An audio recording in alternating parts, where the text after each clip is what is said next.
16ാം നിയമസഭയിലേക്കുള്ള വോട്ടെണ്ണൽ ആരംഭിച്ചതോടെ ആദ്യ റൗണ്ടിൽ ഇലക്ട്രോണിക് മെഷീൻ വോട്ടുകൾ എണ്ണിയപ്പോൾ തിരുവമ്പാടിയിൽ യു.ഡി.എഫ് സ്ഥാനാർത്ഥി സി.കെ. കാസിം 6334 വോട്ടുകൾക്ക് മുന്നിൽ. തൊട്ടുപിറകിൽ എൽ.ഡി.എഫിലെ ലിൻഡോ ജോസഫ് 4438 വോട്ടുകളുമായുണ്ട്. എൻ.ഡി.എയുടെ സണ്ണി തോമസ് 425 വോട്ടുകളുണ്ട്. അതേസമയം കൊടുവള്ളി നിയമസഭ മണ്ഡലത്തിലെ യു.ഡി.എഫ് സ്ഥാനാർത്ഥി പി.കെ. ഫിറോസ് 4875 വോട്ടുകൾ നേടി മുന്നിലാണ്.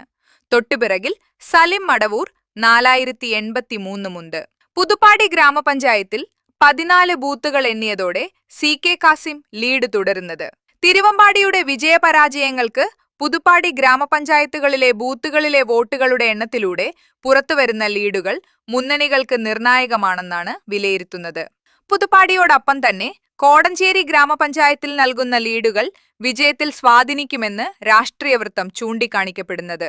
തിരുവമ്പാടി മണ്ഡലത്തിൽ 209 ബൂത്തുകളിലൂടെ 80.35% പോളിംഗ് ആണ്. മലയോര മേഖലയായ തിരുവമ്പാടി, കൊടുവള്ളി നിയമസഭ വോട്ടെണ്ണൽ കേന്ദ്രമായ Koodathai saint Mary's higher secondary സ്കൂളിൽ കനത്ത സുരക്ഷാ സംവിധാനത്തോടെ വോട്ടെണ്ണൽ നടപടികൾ ആരംഭിച്ചത്.